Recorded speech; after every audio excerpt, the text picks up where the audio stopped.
Bonjour Christophe Deloire. Bonjour. Merci d'avoir accepté notre invitation. Vous êtes le secrétaire général de Reporters sans frontières. Vous organisiez hier soir à la Bourse du Travail de Paris avec plusieurs ONG, des syndicats, des médias, dont Regard d'ailleurs qui était partenaire, une soirée de solidarité avec les lanceurs d'alerte. Lundi s'ouvre le procès de Julian Assange. Il est menacé d'extradition vers les États-Unis. Si l'extradition devait être décidée, quel signal les Anglais enverraient-ils au monde ? En fait, ça serait extrêmement grave.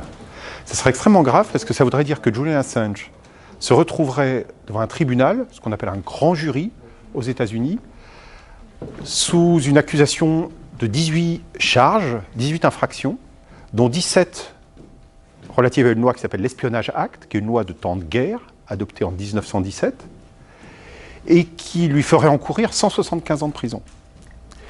Et ce qui est très grave, c'est que ce qui est visé par la justice américaine, c'est la révélation, la publication de documents qui sont incontestablement des documents d'intérêt public. Les États-Unis le considèrent comme un criminel, comme un délinquant, Julian Assange ? Je dirais presque comme un terroriste. D'ailleurs, il a été traité, y compris par la justice britannique, de manière totalement affreuse, par l'isolement, par la restriction de ses droits à la défense, par le fait même de comparaître derrière une vitre, comme s'il était extrêmement dangereux. Or, Julian Assange, ça n'est jamais que quelqu'un qui a collecté et diffusé des informations. Derrière ça, c'est la liberté d'informer, liberté d'enquêter, la liberté de la presse qui est directement menacée, d'après vous. On est tous concernés, c'était le mot d'ordre hier soir. Avec les équipes de Reporters sans frontières, on sera lundi à Londres, devant la prison de Belmarsh, là où aura lieu l'audience, parce que cette audience, elle revêt une importance particulière s'agissant de la liberté de la presse.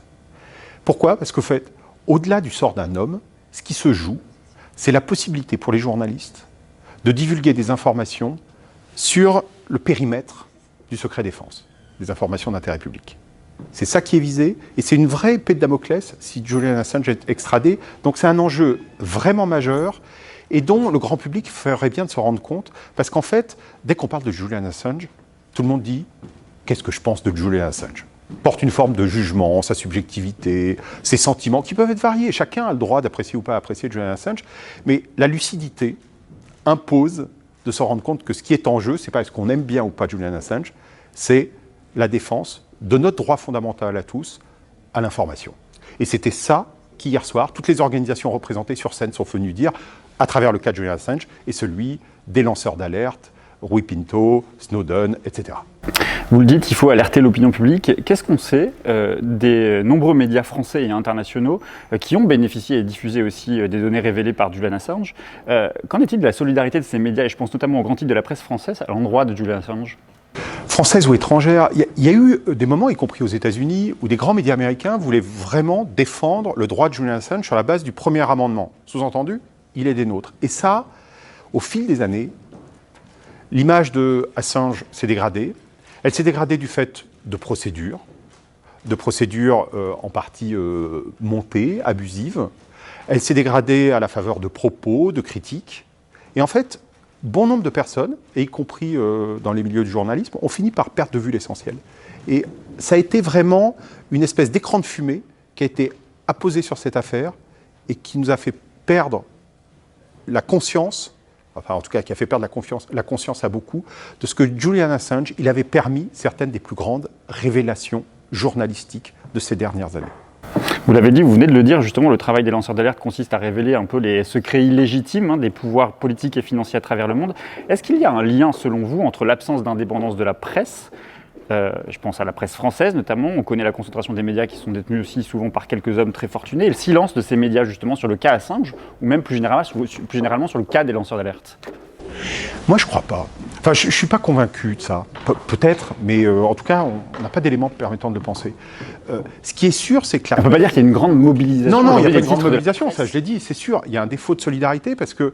Mais cette accusation de viol en Suède, une accusation infamante, mais qui a porté notamment dans une procédure où, y compris celles qui sont venues témoigner, n'ont pas parlé de viol. Enfin, c'est une procédure, quand on la regarde de près, elle est très différente de quand on la regarde de loin. Quand on la regarde de loin, on se dit, il y a eu 2 témoignages qui l'accusent de viol.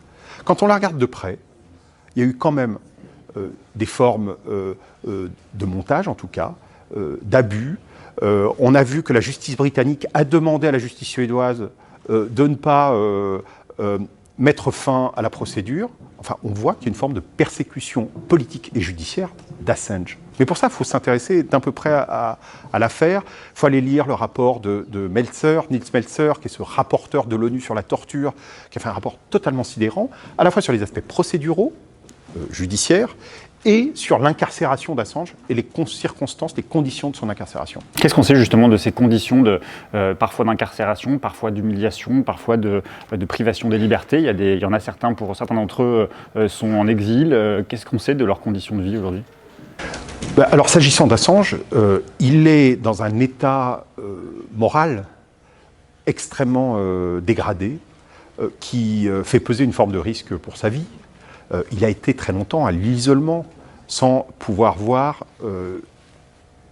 un être humain avec une surveillance de tous les instants, comme l'avait été Chelsea Manning, qui lui aurait fourni les informations, et qui était détenu aux États-Unis. Donc c'est pour ça que le rapporteur spécial de l'ONU sur la torture, il parle de torture psychologique. Et c'est des mots dont on peut se dire, a priori, là aussi de loin, c'est peut-être un peu exagéré, mais quand on regarde de près le rapport, on se rend compte que c'est pas du tout abusif. Hier soir, vous avez lancé un appel pour exiger la non-extradition de Julian Assange aux États-Unis et créer aussi un véritable statut de protection, enfin un statut protecteur des lanceurs d'alerte. Que peut l'État français dans cette affaire? Vous souhaitez une prise de position franche du président de la République et sans doute aussi peut-être d'ailleurs plus largement des parlementaires? Nous, ce qu'on demande, c'est que les États européens assurent une protection à Assange. En 2013, quand Snowden était à l'aéroport à Moscou, j'avais co-signé avec Julian Assange, on avait rédigé tous les deux une tribune qui était parue dans de nombreux journaux du monde pour demander que les États européens assurent une protection pour Snowden. À l'époque, ça n'avait pas été le cas. Ça n'avait pas été le cas peut-être parce que certains pays conservent une forme de fascination pour ce pays, les États-Unis, qui a porté si haut la liberté d'expression. Aussi, à l'évidence, par crainte des rétorsions, voire des représailles qui pourraient être effectuées par les États-Unis, par la pression politique. Mais aujourd'hui, quand on regarde les enjeux, c'est vraiment important, et c'est même, ça devrait être naturel, et ce serait choquant que ce ne soit pas le cas, que les États européens assurent une protection à Assange conformément à leurs valeurs. D'après le classement mondial de la liberté de la presse réalisé par RSF, la France se classe au 32e rang, derrière la Jamaïque, l'Afrique du Sud, le Suriname ou même la Namibie. Comment vous l'expliquez? La France, c'est un pays, alors si on le compare aux dictatures, où la liberté de la presse est incomparablement meilleure, et même on ne saurait le comparer.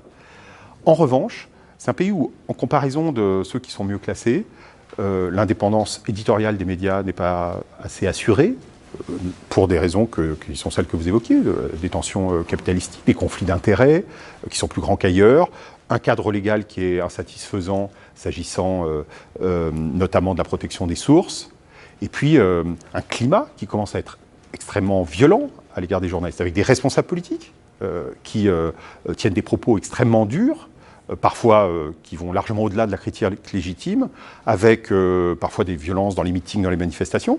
Vous pensez aux partis médiatiques, entre autres? Aux partis médiatiques, à ces accusations-là. Oui, à ces accusations-là, et qui sont, en fait, ce qui est quand même, quand on regarde les choses, c'est que les accusations de partis médiatiques, en fonction des personnes qui critiquent, elles ne voient pas le même parti. Et puis, dernière chose, il y a eu ces derniers mois des violences policières lors des manifestations qui ont été absolument sinistres, et qui sont pires qu'une menace, qui sont des actes, qui ont été des actes ciblés sur des journalistes de la part de certaines forces de police, peut-être pas tous, mais c'est grave que certaines forces de police se soient permises comme ça de viser des journalistes, au-delà des violences policières en général. Justement, c'était ma dernière question, Christophe Deloire. On a évoqué le classement de l'année dernière de RSF sur la liberté de la presse.